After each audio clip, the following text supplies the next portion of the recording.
আজকে আবার নিয়ে হাজির হয়ে গেলাম দুর্দান্ত মজাদার রেসিপি।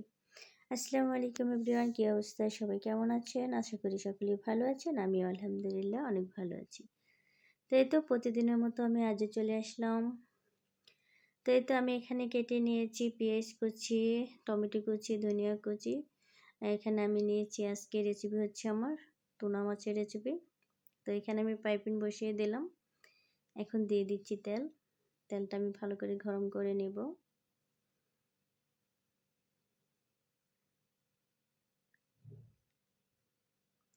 তো বন্ধুরা, যারা আমার সাথে আছো প্লিজ সবাই একটা করে লাইক করে দিও।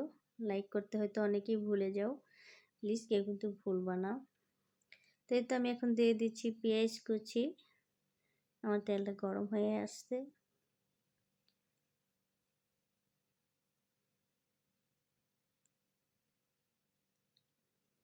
তো বন্ধুরা, যারা আমার পাশে আছো সবাইকে অনেক অনেক ভালোবাসা ও অভিনন্দন।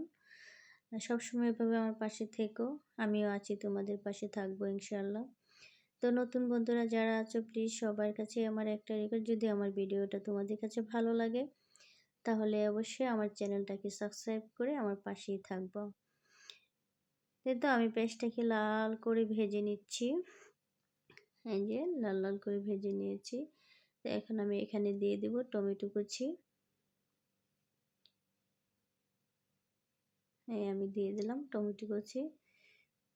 আমার রান্নাটা কিন্তু খুবই সহজ, খেতেও কিন্তু দুর্দান্ত হয়েছিল। এটা আমার ডিনারে ছিল আজকের খাবার।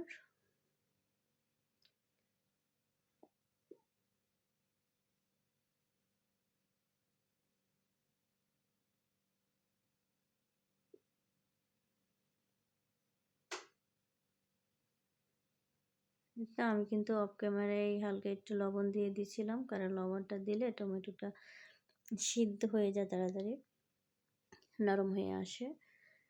তো আমি এখন দিয়ে দিলাম রসুন, তেতো করা রসুন, সাথে ছিল কাঁচামরিচ।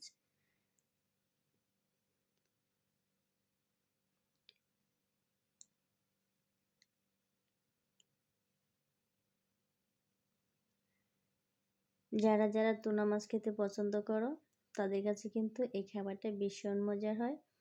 আমার কাছেও কিন্তু খুবই ভালো লাগে টুনা মাছ। তো তোমরা কে কে টুনা মাছ খেতে পছন্দ করো বন্ধুরা? আর আমার এই আজকের এই রেসিপিটা তোমাদের কাছে কেমন লেগেছে অবশ্যই কমেন্ট বক্সে জানিয়ে যেও। তো আমি দিয়ে দিলাম পরিমাণ মতো হলুদ, মরিচ, ধনিয়া গুঁড়ো। যত আমি সবসময় বলি তোমাদেরকে যে আমি মশলা কম খাই, কম মশলাই রান্না করি। তো আমি আমার পরিমাণ মতো দিয়ে দিলাম। তোমরা যে যেরকম মশলা খাও দিতে পারো, কম বেশি। এই তো হয়তো অনেকে জাল পছন্দ করো, কিন্তু আমি জাল খেতে পারি না। এই তো ওটাকে এখন আমি ভালো করে কষিয়ে নেব। আর এদিকে দেখতেই পাচ্ছ আমি টুনা মাছটাকে, এই তো টুনা মাছের মুখটা খুলে নিয়েছি, এখন এখানে দিয়ে দিলাম। আমি এখানে নিয়েছি 2টা টুনা মাছ।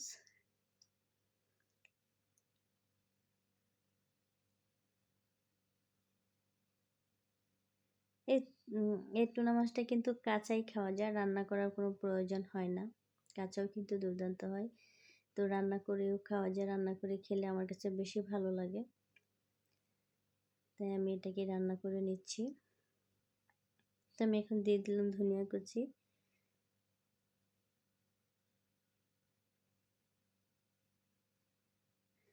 আমি ধনিয়া কুচিটা দিয়ে একটু ভালো করে নেড়েচেড়ে মিশিয়ে নিব। এটা কিন্তু আমি বেশিক্ষণ জাল করব না।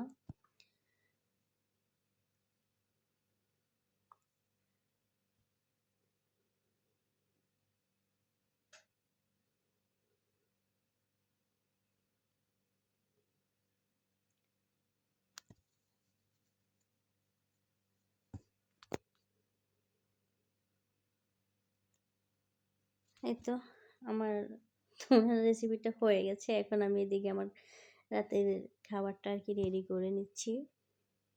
এখানে নিয়েছি আমি বনরুটি, আর এখানে দিয়ে দিলাম জেবেন। তো এখানে এখন দিয়ে দিচ্ছি টুনা মাছটা এখানে দিয়ে দিচ্ছি, আর এখানে দিয়ে দিব এই এই সসটা কিন্তু খেতে ভীষণ ভালো লাগে। এটা কিন্তু অনেক জালও হয়। তো বন্ধুরা আমার খাবার রেডি। তো আজকে এ পর্যন্তই। সবাইকে অনেক অনেক ধন্যবাদ আমার সাথে থাকার জন্য। তো সবাই আমার জন্য দোয়া করবা, সবার জন্য দোয়া রইল। তো আজকে এ পর্যন্তই বন্ধুরা। সবাই ভালো থেকো। আল্লাহ হাফেজ।